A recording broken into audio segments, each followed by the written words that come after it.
when I'm going around and using a device like this, I don't want to be told that this is a computer. If you tell my wife this is a computer, she'll stop using it. And she did, actually. Now, I come from a company that develops mobile applications, right? We are the company that actually invented and created this computer. So yeah, there's some kind of background. And my wife doesn't use mobile applications or doesn't use mobile devices. Because, no, this is too much like a computer. We actually took that straight, put it in the face.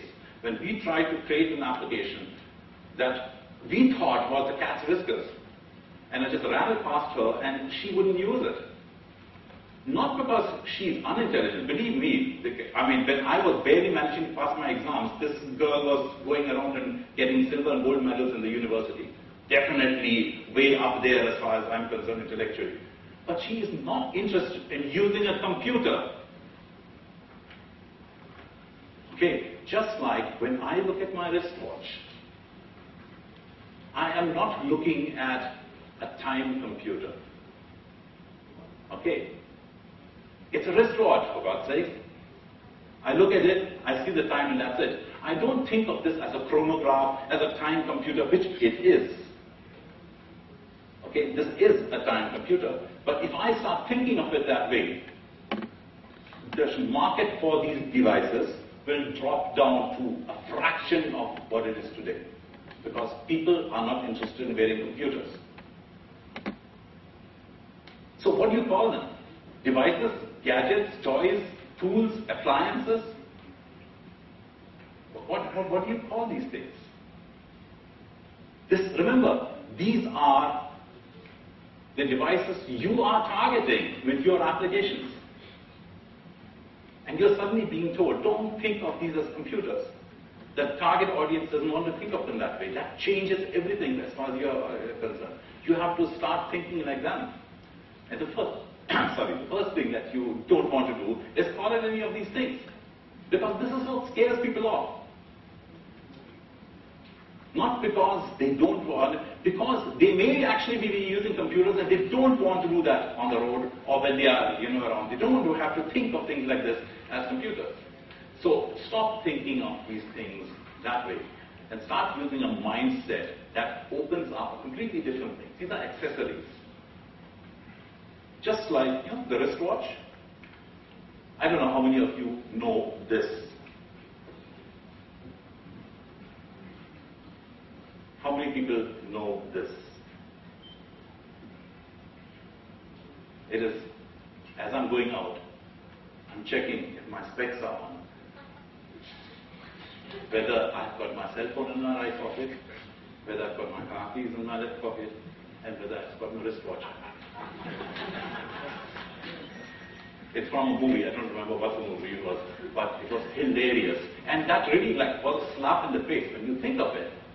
That's how people think about devices like this. Okay, so you think of these as accessories. They are standard life accessories, which people don't think about when they get involved with. Okay, so a wristwatch, a pen, spectacles, sunglasses, a wallet, wallet, sure, pocket phone, for those of us who still have hair, which is becoming rarer and rarer in the industry that we are. These are all accessories that we don't think about when we start using them, carry them along with us. They are just necessities. How many of you produce applications that people think of as necessities? There are digital accessories, okay, which is now becoming more and more common.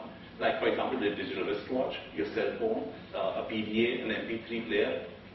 You no longer think about the fact that this is one high technology piece of equipment. These are just things that you carry around with you automatically. They never leave your side. They are always there with you. They are always there with you. You don't go to them. They are there with you. You see the difference between a PC mindset and a mobile mindset? This is the first sign of it. Okay, the fact that you don't go to any of these devices they go with you. And when these devices go with you, the way they are going to be used and how they are used or what they use depends on the applications that are running on them, changes dramatically. Okay. In terms of application design, some of you have seen this before, some of you may not have seen this before. But in terms of application design, I have seen some nightmares of applications. I could show you some of them, but I actually know that some of these things that I was going to show, some of the developers are actually here in the room right now. So I don't want to embarrass anyone around here, but let me put it this way. Some of these applications are designed, even though they are meant for the iPhone or the Android phones or whatever, which are touch screen phones, where you are supposed to be using them like this. It shows that they are actually designed by a person who has a stylus in mind. Now, what's wrong with the stylus? Nothing is really wrong with the stylus. Okay, this device that I was using for a long time has a stylus. Okay, except there's one little problem with the stylus.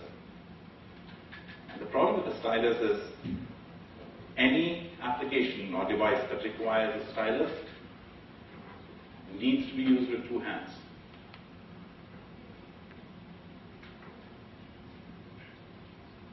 If you have to do this, pull out stylus and do this, you have lost it, the plot. Because somebody who wants to use a device like this doesn't want to use two hands. Should be able to do things like that, or do things like that, or do things like that. But if you have to take device in one hand and do this, you have lost it. I have some applications on this which, obviously there's no stylus involved on the iPhone, but you have to literally very carefully target your finger and hit the wrong button. And then you have these pull down menus which appear, and then you're supposed to click this, and then you're supposed to click that, and then you're cascading it. Hasn't anyone read the iPhone Human Interface Guidelines, the HIG? There are similar things available for every mobile platform. They are all have some things in common. For God's sakes. The target area, minimum target area for a click is 42 pixels. You, with your 3.5 pixels over there, expect to conquer the world. If the go button, I can do everything else over here, type in whatever information, and then to actually get something done, I have to press a button that's 3 or 4 pixels wide. Doesn't work. How long do you think I'm going to use that application? I'm not going to use that application. In fact, I do use that application. I use it to show people how not to design applications. To understand that, look at this. Now you're familiar with this. This is your typical desktop. Let me tell you, if this is not what your typical desktop is, then you need to see a doctor. Because you are not really involved with computing. But on a PC, this is what a typical desktop would look like. It's cluttered, it's messy, okay, it's got lots of windows, it's got lots of stuff happening all over the place, okay, and it's just like my desk, my real desk at home, which is typically layers, heaps. I don't follow a filing system that's based on anything logic. It's under that heap. That's the filing system home use. But that's what a typical desktop or techie looks like, especially one who's really using a lot of things. Now, you take this, and you take just one of these applications, say a browser. Okay? Yeah, there's lots of information over there, lots of stuff that you can click on. Okay? Now take this and put it onto a mobile device, like this. You see the problem? This isn't going to work. We are talking about a device that's this big. All the stuff that you see over there is on a device this big. what this is? This is your typical website as seen on most